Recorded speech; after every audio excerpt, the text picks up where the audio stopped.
We live in a fairly large southern city. Our property is large for the area, at the end of a cul-de-sac with a densely wooded fenced-in backyard. Our property line goes very deep back into the wooded area and is so densely forested that we have only gone back to the end of our property line twice. 25 years ago before nature took it over, and again 15 years ago when we had our fence installed. On the other side of the fence is a residential neighborhood, but we can neither hear it nor see it. One Saturday night last spring, my wife and I were enjoying a drink on our back deck when we suddenly heard a police helicopter overhead. That made us a little cautious, so we thought we probably should head inside. As my wife blew out the citronella candles and we got ready to head inside, I saw a glow, as if from a mobile phone in my neighbor's backyard, which attracted my attention. I then realized there was a tall, thin man looking at a lit-up phone screen. I yelled to my wife, "Get in the house." Then we saw the man jump the fence, dividing my yard from my neighbor's yard, and he landed into mine. Just then he spotted us as we scurried into the house. We locked the doors, shut the blinds, and called the police. We thought we saw the man run back into our woods. When the police arrived 15 minutes later, the officers looked around the yard and pointed out some plants that appeared to have been trampled. One officer asked the other if they should bring the police dog. The other officer declined and stated not to worry, they're just looking for kids. The helicopter was still circling overhead with their searchlights alternating between our property and the neighborhood behind our forest. We asked the officers if they should go into the woods and search. They refused and just used their flashlight to take a look from the safety of the grassy yard. I explained that the wooded area is dense, with fallen trees and plenty of places to hide in the darkness, and that the trespasser could still be in there. The officers both said, "No need to go in, he's long gone by now." My wife and I were uneasy all night. We were concerned that the man might be back or that he might not have ever left. We didn't sleep much that night, especially since the police helicopter seemed to search from overhead all night. Next day we saw on the news that the police were looking for 3 teenage boys in the neighborhood behind our home. Later that day, they located 2 of the 3, but the third boy was nowhere to be found. The 2 the police did apprehend did not exercise their right to remain silent. They placed all the blame for their crimes on the missing teenager and told the police where best to look to find him, but the police were still unable to locate him. 2 days later, we noticed a large amount of vultures in our area. We thought that was unusual and wondered why they seemed to be flying in and out of our property. Had a deer died in our woods? There was a funny smell in the area, like rotten garbage. A few days later, I finally had the courage to go look. I put on tall, heavy boots and thick clothing, despite the hot weather. I didn't want to risk a snake bite, insect sting, or getting snagged on thorn bushes. I carefully made my way in, taking care not to trip over any fallen trees, step in any yellow jacket nest, or encounter any snakes. Almost to the end of our wooded area, I found the source of the smell. I called the police again, who then called the coroner.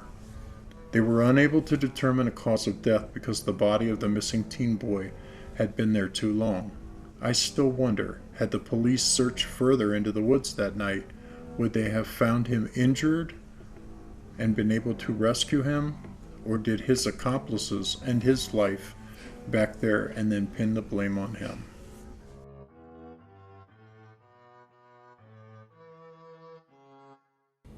As I strolled through the bustling mall, my eyes were drawn to a sharply dressed man and woman. Their attire was impeccable, and they exuded an air of sophistication that made them stand out among the crowds of shoppers. But something about the way they were staring at me made my skin crawl. Over the course of the next 2 hours, I spotted them several times, always seeming to be in my peripheral vision, yet never quite looking directly at me. It was as if they were following me, but trying to remain inconspicuous.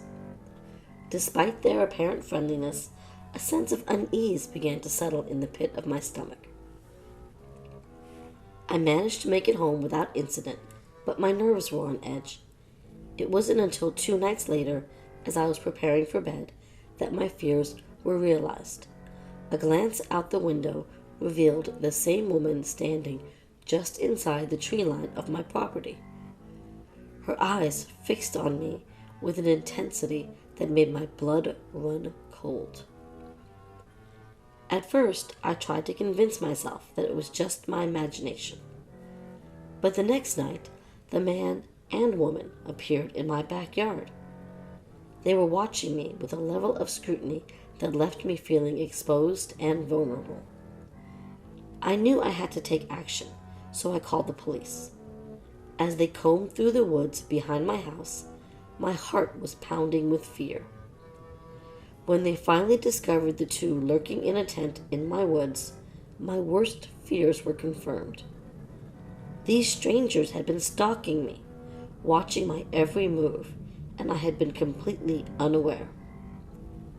Inside the tent, they found some of my possessions that I hadn't even realized were missing from my bedroom, scattered haphazardly around the perimeter, a cruel reminder of the lengths that these fiends would go to rob me of my home, my safety, and my sanity.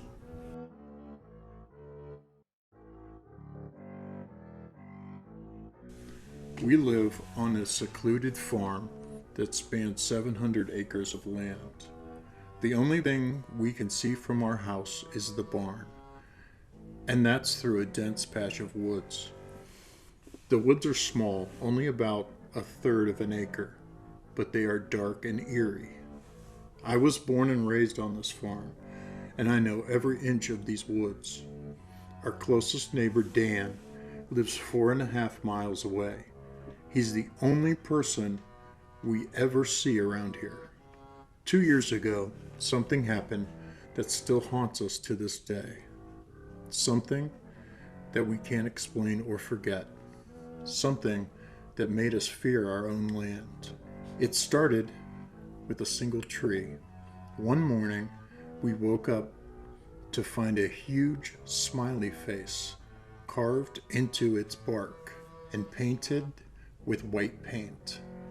It was a grotesque sight, mocking us with its twisted grin. We were shocked and angry that someone had trespassed on our property and vandalized our tree. How did they get past our dogs? They never even barked or alerted us. How did they escape without leaving any tracks or traces? We searched the area but found nothing. The next morning, we woke up to 2 more trees with smiley faces. They were bigger and more elaborate than the first one, as if the intruder was taunting us with their skill and daring. We couldn't believe it. Who was doing this to us and why?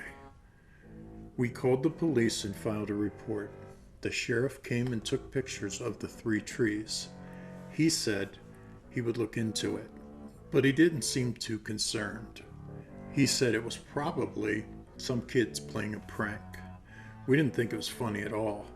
We decided to take matters into our own hands and bought some security cameras. We installed one on the roof of the barn, one on the house, and one 10 feet up from our giant oak tree. We made sure they covered every possible entrance and exit to the woods. We thought we had them cornered. We thought we would catch them red-handed. We were wrong. The next morning, we woke up to 8 trees with smiley faces. 8. They were everywhere, staring at us, with their wicked eyes and mocking mouths.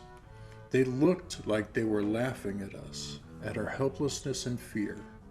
We ran to check the footage from the cameras, hoping to finally see who was behind this madness. But we saw nothing. Nothing but small animals in the thermal images.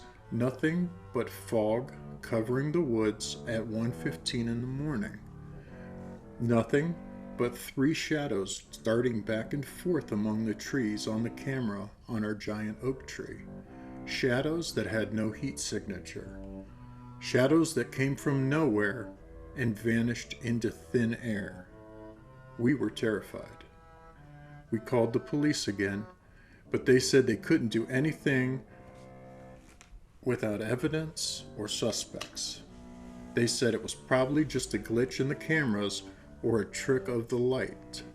They said we should calm down and stop worrying, but we couldn't.